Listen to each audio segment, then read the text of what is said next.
Hello everyone. आज हम अपने टॉपिक को आगे बढ़ाते हैं।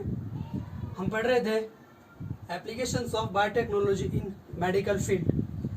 मेडिकल फील्ड में इसके एप्लीकेशंस अपन पढ़ रहे थे, जिसमें हमने लास्ट क्लास में पढ़ा था फॉर्मेशन ऑफ मेडिसिन।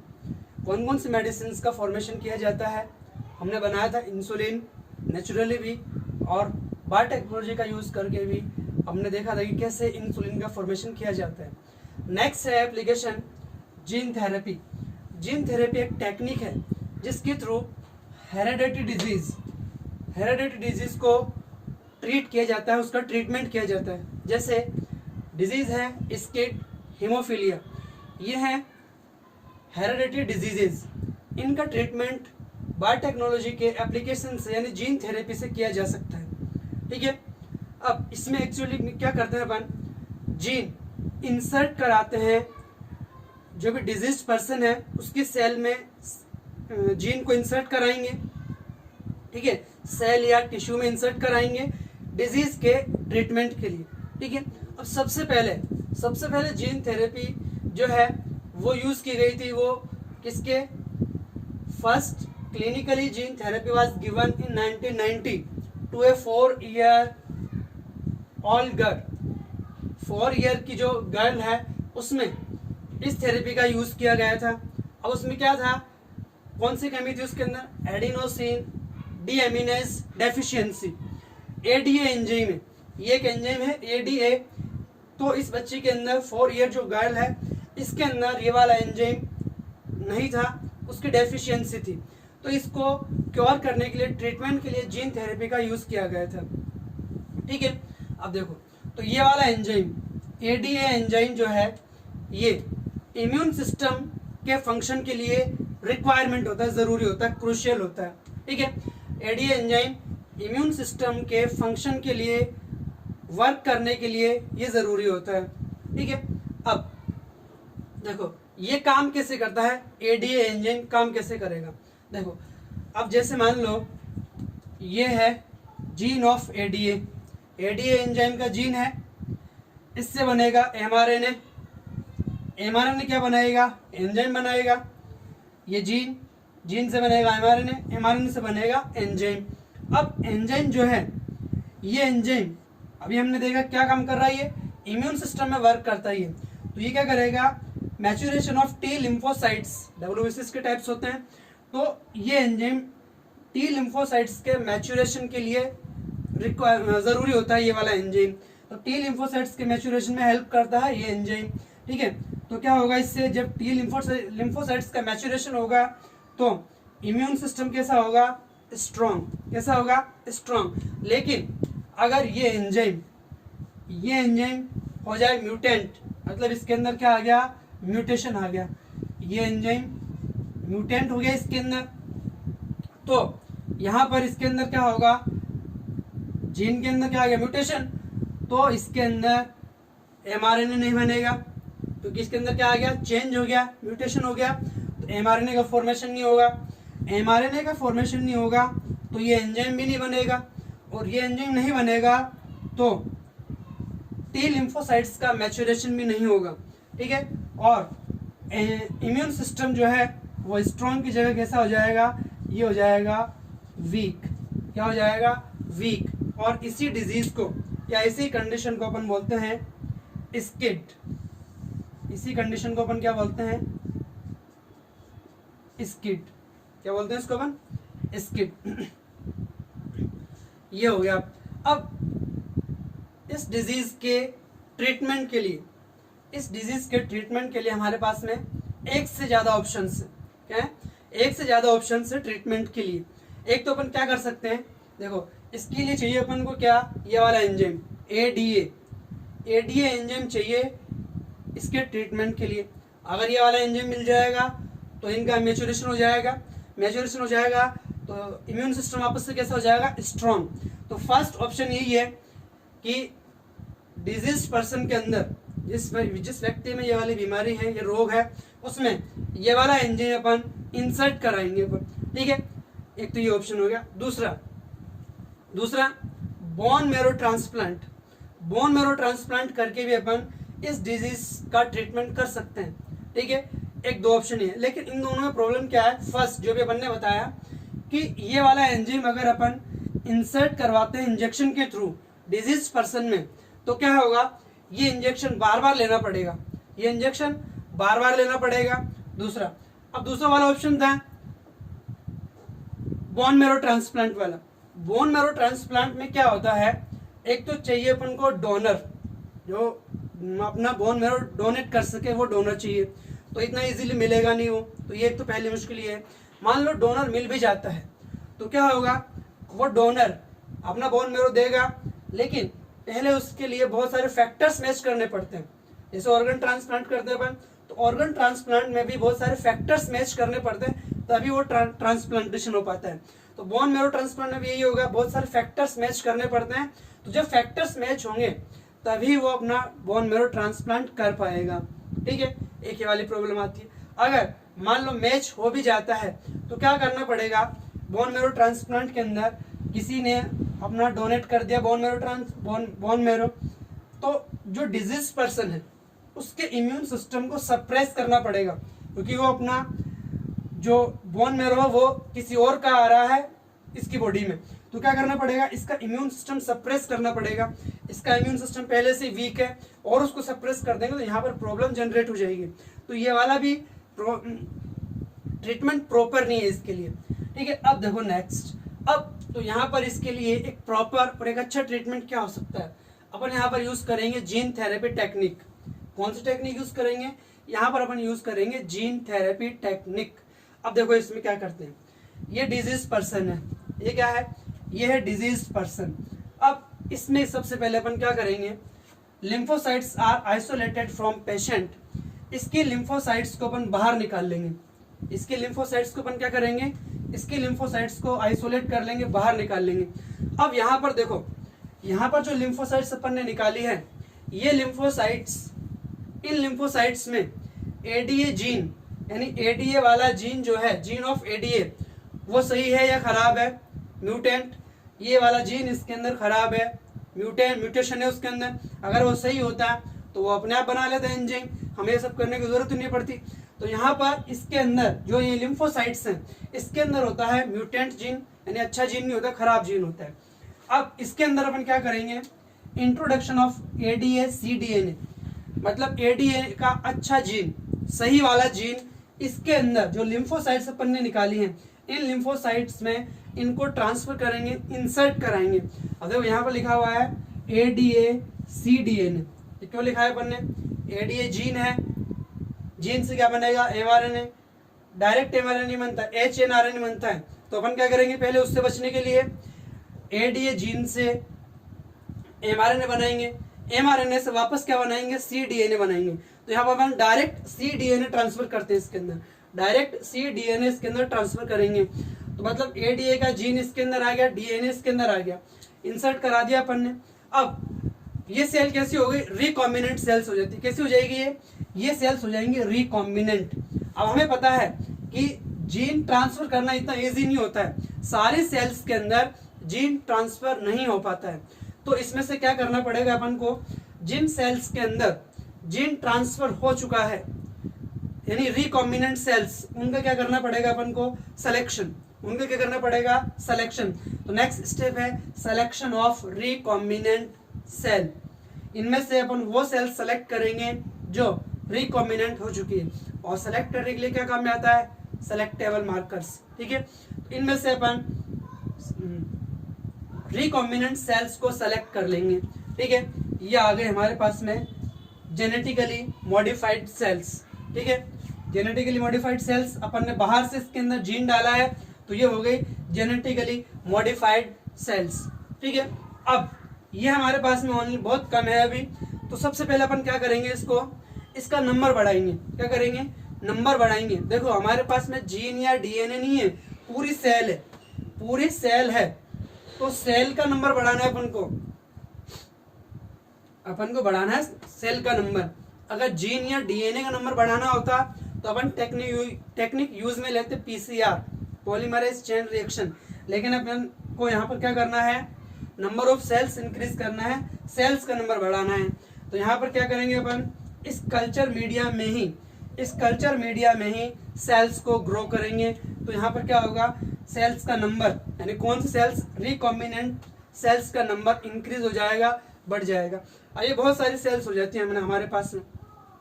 अब ये सेल्स कौन सी हैं, रिकॉम्बिनेंट, मतलब इनके अंदर एडीए वाला सही जीन है, एडीए वाला सही जीन है। अब इन सेल्स में से कुछ सेल्स अपन इस डिजीज पर्सन की बॉडी में या पेशेंट की बॉडी में ट्रांसफर कर देंगे, इंजेक्ट कर देंगे। अब ये अपन ने यहाँ पर ट्रांसफर कर दिया, इंजेक्ट कर दिया। अब ये सेल्स क्या करेंगी, इसके अंदर एडीए एंजाइम बनाएंगी और इसका इम्यून सिस्टम क्या हो जाएगा, स्ट्रॉन्ग हो जाएगा। इस तरीके से अपन जीन थेरेपी का यूज करके इस डिजीज का ट्रीटमेंट कर सकते हैं, अपन ऐसे। अब यहाँ पर क्या है, देखो यहाँ पर भी अपन को क्या करना पड़ेगा, ये जो सेल अपन ने इसके अंदर इंसर्ट कराई है, ऐसा तो है नहीं कि ये सेल अमर है, इमॉर्टल है, कभी डिस्ट्रॉय नहीं होगी, कभी खत्म नहीं होगी। ये भी आफ्टर सम टाइम, थोड़े दिनों के बाद में ये भी क्या हो जाएगी, इसकी भी डेथ हो जाएगी। तो हमें क्या करना पड़ता है, इन सेल्स को, इनमें से जो कुछ सेल्स होती हैं उनको कल्चर मीडिया में अपन बना के रखते हैं, उनको प्रिजर्व करके रख लेते हैं। इन सेल्स में से आफ्टर सम टाइम, पीरियडिकली, थोड़े थोड़े टाइम के ड्यूरेशन में इन सेल्स को इसके अंदर अपन इंसर्ट कराते रहते हैं।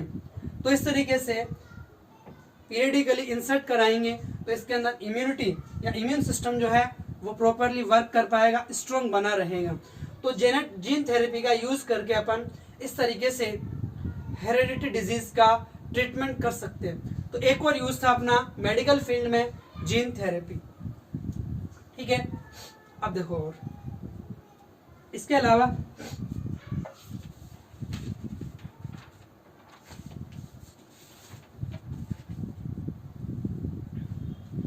अब अच्छा ये हो गया ना। अब इसके बाद में एक और है अपना नेक्स्ट एप्लीकेशन,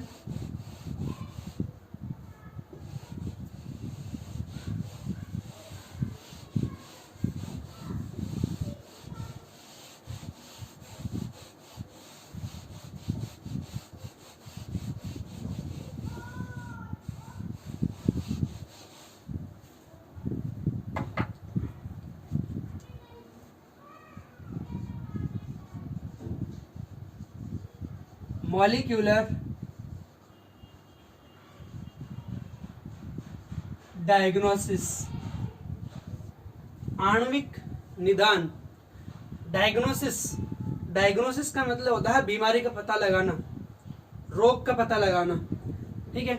अब देखो, अब जब हमारे अंदर कोई पैथोजन या एंटीजन हमारी बॉडी के अंदर आ गया, ठीक है, बीमारी फैलाने वाला कोई भी फैक्टर हमारे अंदर आ गया, अब जब तक हमारे अंदर उसके सिम्टम्स जनरेट नहीं होंगे, हम डॉक्टर के पास कब जाते हैं, जब किसी भी बीमारी के, किसी भी रोग के लक्षण, सिम्टम्स हमारे अंदर दिखाई देते हैं, तब हम कहाँ जाते हैं, डॉक्टर के पास में जाते हैं, ठीक है। तब हम डॉक्टर को दिखाएंगे कि हमारे अंदर ऐसे ऐसे हो रहा है। फिर डॉक्टर भी क्या करेगा, जो सिम्टम्स हमारे अंदर दिखाई देते हैं उन सिम्टम्स के अकॉर्डिंग बीमारी का पता लगाता है, ठीक है। तो ऐसे प्रोसेस, ये तो अपना एक नेचुरल प्रोसेस, रेगुलर प्रोसेस हो गया जिसको अपन फॉलो करते हैं। लेकिन बायोटेक्नोलॉजी में क्या होता है, देखो अपन ने जो भी बताया है कि रेगुलर प्रोसेस जिसमें हमारे अंदर कोई पैथोजन आ गया, उसके कैरेक्टर जो भी सिम्टम्स हैं वो हो सकता है कि एक दिन बाद में शो हो, 2 दिन बाद में, 7 दिन बाद में, हफ्तों लग जाएं, महीने लग जाएं, कुछ साल लग जाएं। तो इतना टाइम लग जाता है सिम्टम्स जनरेट होने में, शो होने में, ठीक है। तो इतने टाइम के अंदर क्या होगा, वो जो पैथोजन हमारे अंदर आया है उस पैथोजन का नंबर भी बढ़ जाएगा, मतलब बीमारी फैलाने वाला कारक, उसकी संख्या भी बढ़ जाएगी, मतलब बीमारी बढ़ जाएगी।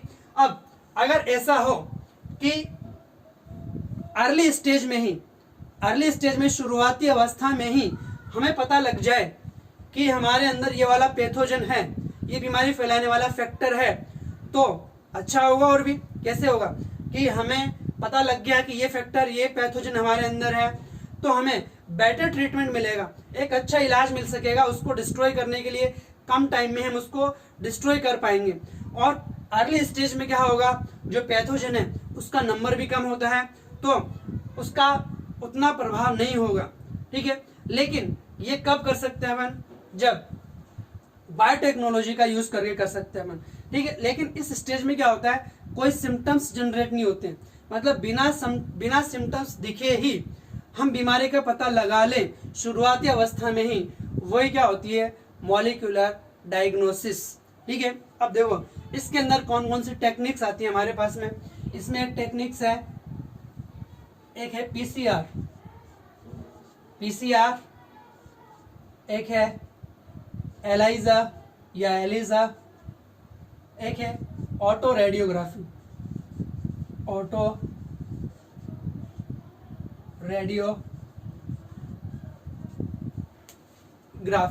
तो ये सारे टेक्निक्स हैं मॉलिक्यूलर डायग्नोसिस की।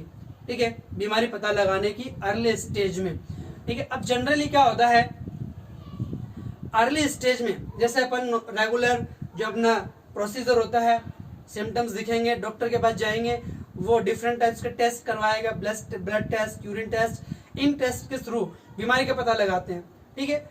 अब अगर अपन अर्ली स्टेज में जो ये रेगुलर प्रोसेस है, यूरिन टेस्ट, ब्लड टेस्ट, इनसे अपन कराना चाहें तो अर्ली स्टेज में क्या होता है, अर्ली स्टेज के अंदर पता नहीं लग पाता है, क्योंकि जो पैथोजन का नंबर होता है वो बहुत कम होता है।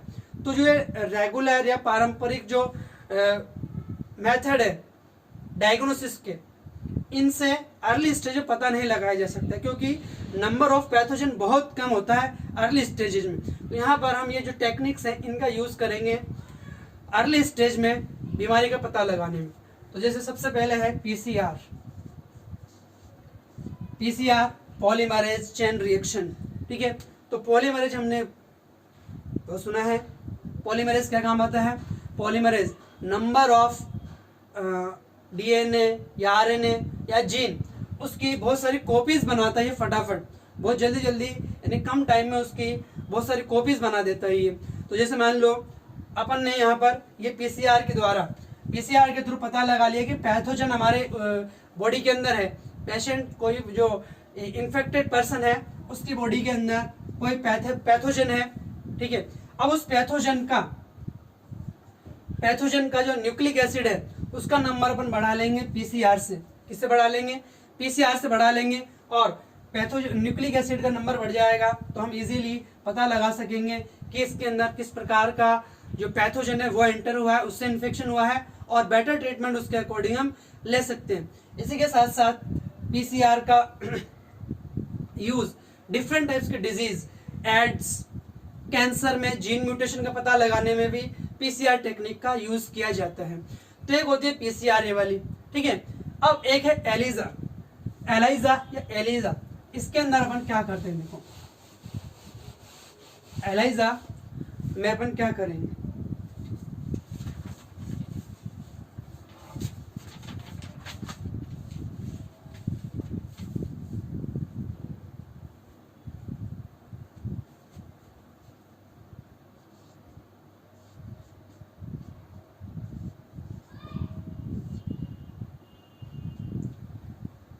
ELISA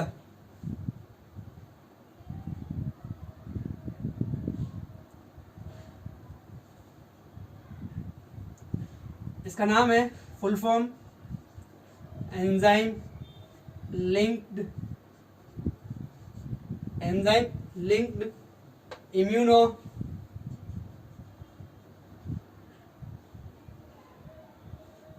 sorbent assay. इसका मेन प्रिंसिपल क्या होता है, देखो कैसे वर्क करता है ये टेक्निक। देखो इसका मेन प्रिंसिपल क्या है, मेन प्रिंसिपल है इसका एंटीजन एंटीबॉडी इंटरेक्शन। क्या है यहाँ पर इसका, ये मान लो एंटीजन और एंटीबॉडी, एंटीजन एंटीबॉडी इंटरेक्शन, इसका मेन प्रिंसिपल है एंटीजन एंटीबॉडी इंटरेक्शन। ठीक है। तो इस टेस्ट के अंदर एलाइजा के अंदर अपन क्या करेंगे, एंटीजन एंटीबॉडी की इंटरेक्शन को स्टडी करेंगे अपन, इन दोनों के अंदर इंटरेक्शन क्या क्या होता है वो स्टडी करेंगे अपन। तो देखो, तो ये जैसे मान लो इसका अगर अपन पता लगाएं, एक एग्जांपल ले, जैसे कोई पर्सन है उसके अंदर मान लो इन्फेक्शन हो गया, उसको शक है कि मुझे टीबी का इन्फेक्शन हो गया। ठीक है। अभी उसके अंदर सिम्टम्स जनरेट नहीं हुए, सिर्फ शक, तो अपन क्या करेंगे, जैसे मान लो ये इसका ब्लड है, ठीक है, ये इसका ब्लड है, ठीक है, ब्लड के अंदर अपन ने क्या किया, इसको सबको सेपरेट कर दिया, तो यह तो आ गया इधर फॉर्म्ड एलिमेंट्स, इधर क्या आ जाएंगे, ये आ जाएंगे फॉर्म्ड एलिमेंट्स ब्लड के, आरबीसी डब्ल्यूबीसी वगैरह, ये आ गए फॉर्म्ड एलिमेंट्स, संरचनात्मक घटक। अब यह आ गया इसका प्लाज्मा, और प्लाज्मा में से भी अपन ने क्या किया, प्लाज्मा में से भी क्लॉटिंग फैक्टर्स को हटा दिया और ये बच जाएगा सीरम। ये मान लो ये है प्लाज्मा, ठीक है। अब मान लो इसके अंदर प्रेजेंट है, इसके अंदर प्रेजेंट है एंटीजन। अब एंटीजन क्या होता है, फॉरेन पार्टिकल, बाहर से आने वाला कोई भी सब्सटेंस या पैथोजन, वो कुछ भी हो सकता है, फॉरेन पार्टिकल। और ये फॉरेन पार्टिकल क्या होगा, ये फॉरेन पार्टिकल होगा एंटीजन। ये क्या हो जाएगा, ये हो जाएगा एंटीजन। जैसे मान लो ये प्रेजेंट है इसके अंदर एंटीजन, ये है एंटीजन, तो ये एंटीजन क्या हो गया, एंटीजन कौन सा है, ये टीबी का एंटीजन, तो ये है एंटीजन, ठीक है। और एंटीजन मतलब पैथोजन, टीबी फैलाने वाला रोग कारक, एंटीजन हो गया ये। अब हमारी बॉडी एंटीजन से बचने के लिए एंटीजन के रेस्पॉन्स में क्या बनाती है, ये बनाती है एंटीबॉडी। तो एंटीजन है तो यहाँ पे क्या होगा, यहाँ पर एंटीबॉडी भी होगा, क्या होगा यहाँ पर होगा एंटीबॉडी, तो ये होते हैं एंटीबॉडी, ठीक है। अब हमें इसमें से पता लगाना है, अब देखो सिम्टम्स जनरेट नहीं हुए, पता लगाना है अपन को इसके अंदर एंटीजन है या नहीं है। तो इसके लिए एलाइजा में अपन क्या करते हैं, एलाइजा में एक प्लेट होती है, ये प्लेट है, और इस प्लेट के अंदर इस तरीके से ये पिट्स बने हुए होते हैं, छोटे छोटे गर्त बने हुए होते हैं,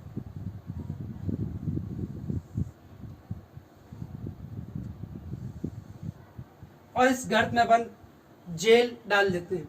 अब यहाँ पर क्या करेंगे अपन, इसके अंदर हमने क्या लिया है पहले से ही, इसके अंदर हमने पहले से ही नॉन एंटीबॉडी, गैर एंटीबॉडी ले लिया अपन ने।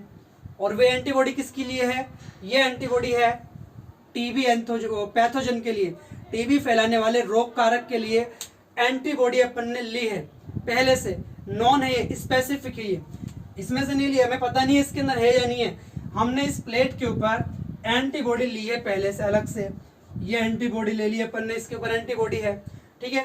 तो ये क्या है, ये नॉन एंटीबॉडी है, और ये क्या है, स्पेसिफिक।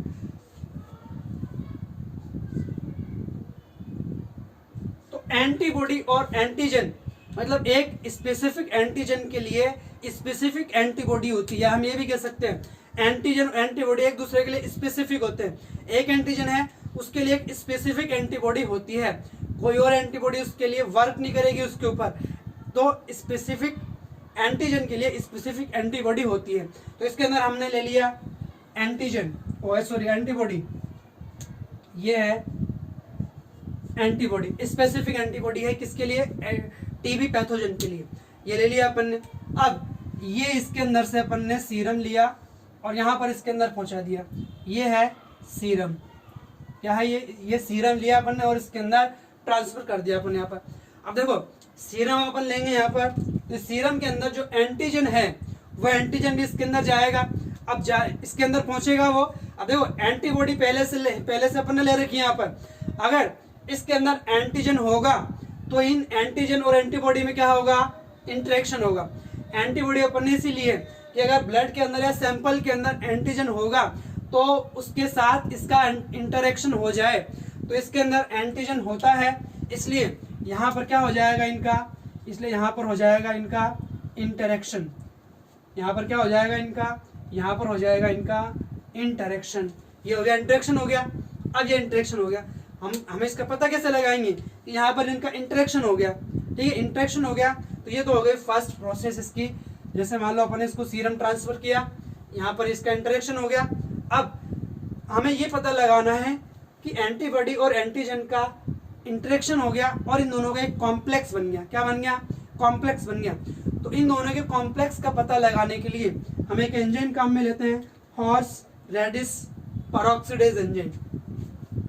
तो अपन एंजाइम काम में लेंगे हॉर्स, ये वेजिटेबल से मिलता है, हॉर्स रेडिस पेरोक्सिडेज एंजाइम, पेरोक्सिडेज एंजाइम। इस एंजाइम को इनके ऊपर यूज करेंगे अपन, ठीक है।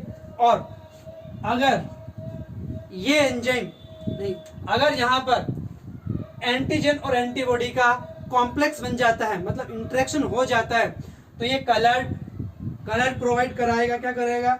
ये कलर प्रोवाइड करवाएगा। मतलब ये जो एंजाइम है only binds to antigen antibody complex, antigen antibody complex. मतलब ये enzyme only antigen antibody complex के साथ ही बाइंड होगा। और यहाँ पर क्या रिप्रेजेंट, क्या शो करेगा? ये यहाँ पर ये शो करेगा कलर। क्या शो करेगा? कलर। तो अगर यहाँ पर कलर दिखने लग जाता है, यहाँ पर कलर दिखेगा, तो क्या है इसका मतलब कि इसके अंदर एंटीजन है, मतलब इसके अंदर टीबी का इन्फेक्शन हो चुका है, ठीक है। तो यहाँ पर ये सारा मेथड कौन सा है? एलिजा टेक्निक का। एलिजा टेक्निक से हम पता लगा सकते हैं अर्ली स्टेज में।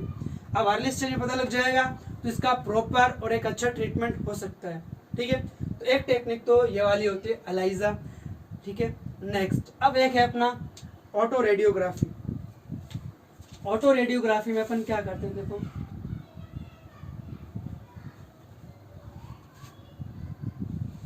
ऑटो रेडियोग्राफी में डिटेक्ट करते हैं अपन म्यूटेशन को।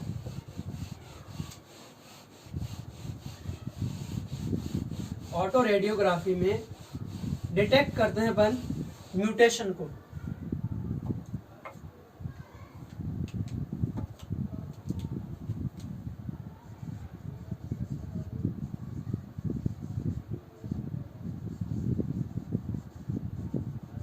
ये है ऑटो रेडियोग्राफी, ठीक है। ये टेक्निक कब यूज करते हैं? To detect mutations. म्यूटेशन का पता लगाने के लिए ये वाली टेक्निक यूज की जाती है, ठीक है। अब इस वाली टेक्निक में क्या यूज करते हैं अपन, कैसे पता लगाएंगे? यहाँ पर यूज किया जाता है by use radio active probe.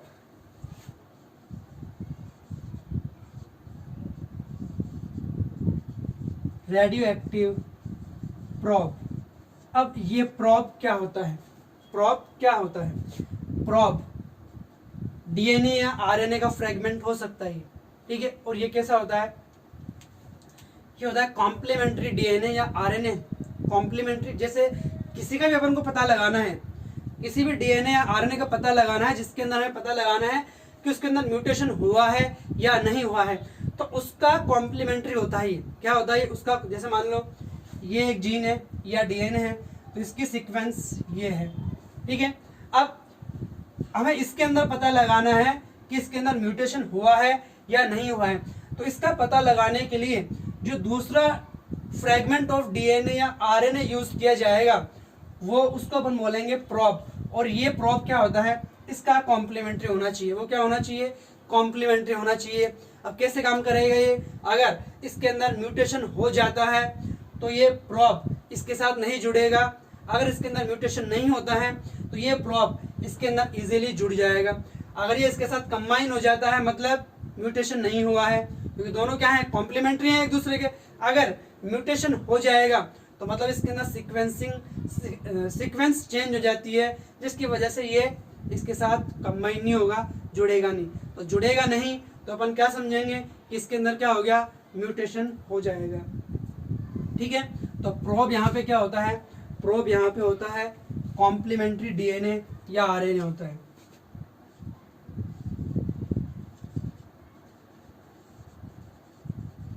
Complementary DNA या आरएनए होता है ये, और only combined with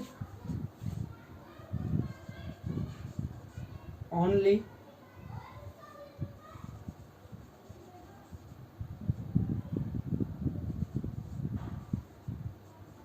combine with normal DNA या RNA।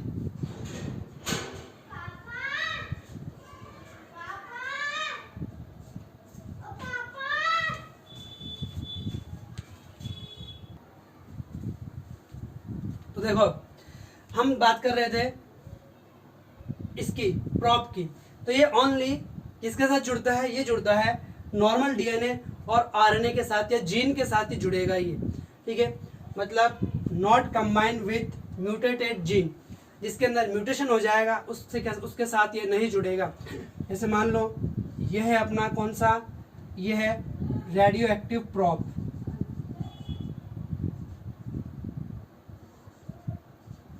रेडियो एक्टिव प्रॉप, और ये है कोई भी डीएनए या जीन, ठीक है। अब यूवी लाइट में अपन इसको ऑब्जर्व करते हैं, क्या करते हैं, यूवी लाइट में इसको अपन ऑब्जर्व करते हैं। तो अब देखो अगर ये वाला डीएनए नॉर्मल होगा, कैसा होगा, ये वाला ये तो अपना प्रोब है, ठीक है। अगर ये वाला डीएनए या आरएनए जो भी है अगर ये नॉर्मल होगा तो इसके साथ ये बाइंड हो जाएगा, ये इसके साथ बाइंड हो जाएगा, ये क्या हो जाएगा, बाइंड हो जाएगा, और यूवी लाइट के अंदर ऑब्जर्व होगा, मतलब दिखेगा। तो दिखेगा मतलब अगर यूवी लाइट के अंदर ये शो होता है, दिखता है, तो ये डीएनए कैसा है, नॉर्मल है, मतलब रेडियो एक्टिव प्रॉप इसके साथ बाइंड हो चुका है, ठीक है, मतलब इसके अंदर म्यूटेशन नहीं हुआ है। अगर यूवी लाइट के अंदर ये ऑब्जर्व शो नहीं होता है या दिखाई नहीं देता है, तो इसका क्या मतलब है, इसका ये मतलब है कि रेडियो एक्टिव प्रॉप इस डीएनए के साथ में या इस जीन के साथ में बाइंड नहीं हुआ है, मतलब इस डीएनए के अंदर म्यूटेशन हो चुका है, ठीक है। तो यहाँ पर ये टेक्निक्स हैं जिसमें हम मॉलिक्यूलर डायग्नोसिस मतलब रोग का, बीमारी का पता लगाते हैं, ठीक है। इसके बाद में अपना चैप्टर में कुछ थोड़े से टॉपिक्स और बचे हैं, जैसे ट्रांसजेनिक एनिमल्स और कुछ एथिकल इश्यूज, इसको अपन नेक्स्ट क्लास में डिस्कस करेंगे।